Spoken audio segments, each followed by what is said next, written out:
Saturday, October 31, 2020, is exactly a year since the Roads and Highways Minister, Kwesi Amoakwata, in the company of other state functionaries, ordered the demolition of developments on the edge of the Aburi Mountain. Lies within their domain also to take action that should any recalcitrant developer, decide to do that immediately, such development must be halted, by, the assembly through demolition. We don't even allow it to come up at all. The directive was on the back of rock falls on the Ayi-Mensah Aburi Road that led to the closure of the Accra stretch. A year on, my visit shows a dramatic depletion of the Ayi-Mensah portion of the mountain bordering the Lankwantanan and Ekuapem South municipal assemblies. I see water gushing down what's supposed to be a road. I thought it was treated water, but I overheard some residents say it is evidence of the previous week's rains. That sounded strange. But Bismarck Akotobuedu, better known as Akonta, has been filling the gullies on the road with stones for some tokens from residents. As I reach here, how the drainage is going, I have to help so that the road will be free for them who are going to the, the Ekumsak estate. Yeah, so I'm just here to help. Akonta has lived here for 7 years. He tells me what has changed over the years. Then this drainage was direct to the gutter, and now they changed the thing to here. So as this drainage is going, there's no car to get time to go to estate. That's why I volunteered myself to do this. They are clearing the land, so the water will come from the up more. One after a year, go to my house front there, you see more that this drainage from where and from where passing here. That's why I'm sitting here, so that the car will just get this thing to pass. Akonta looked tipsy, so I doubted his claims, but he was willing to show me around. I followed him. The tipsy man was mad at his neighbors for felling trees indiscriminately without replacing them. This tree is not a common tree to fall this thing down. This tree is a tree from some place where they bring it. This tree, they cut one from here. More than 5 years the tree is there. Why they call this thing? What's the name of the tree? I don't know the name of this very big, beautiful name. You just pay me. See this one. They call this one over 7 years. Over 7 years. You see the under is still there. See that they can't put this one. Why? We continued to trace the gushing water to know the source. We saw the gullies it left in its trail, destroying what looked like a road and blocking access to some homes. Behind the Ayi-Mensah Park, it became clear Akonta's claims that the drains have been redirected were accurate.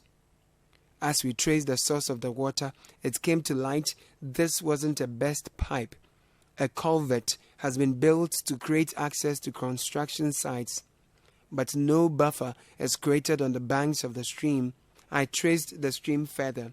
Parts of it looked like a waterfall at some point. The ecological importance of the stream became clearer to me, as it served as home to some birds.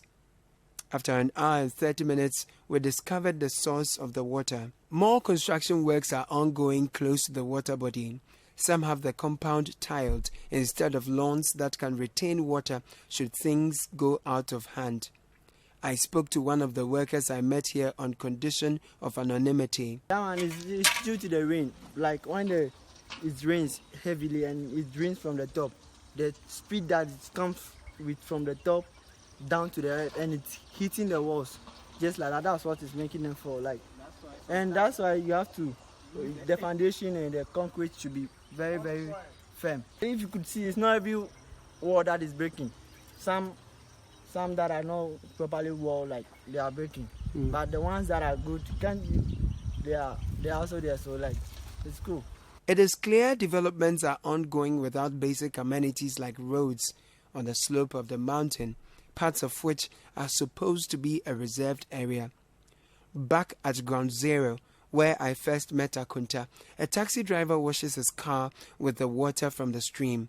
Look at this big estate, but look at the road. Not fine. See, it's not good for Ghana where we are rich now. See our independent, and look at this nice building here, but look at the road. In recent times, estates at Pantang have been flooded, and some have blamed the developments on the highland for it. I followed to see where the stream ends. Down this culvert it headed towards Oyarifa. At the bottom of the mountain, I saw another stream flowing down from the Kumsak estate area. It broke walls. But more developments are underway. This wasn't so 10 years ago, as Isaac Asante, one of the staff at Kumsak Estates, tells me. Before we came here, it's very bush. It's a bush, but we come and build the estates. In fact, we don't know the person who did that thing. But we know that place is not good for the easy. It's up, so we think that they will think about it. But yes, sir. The estate developers have had to build a retaining wall, which I understand is 7 feet deep, 3 meters apart. It hasn't stopped the water from seeping through. The impact on the apartments in here is obvious. Again, some of the apartments are covered with pavement blocks.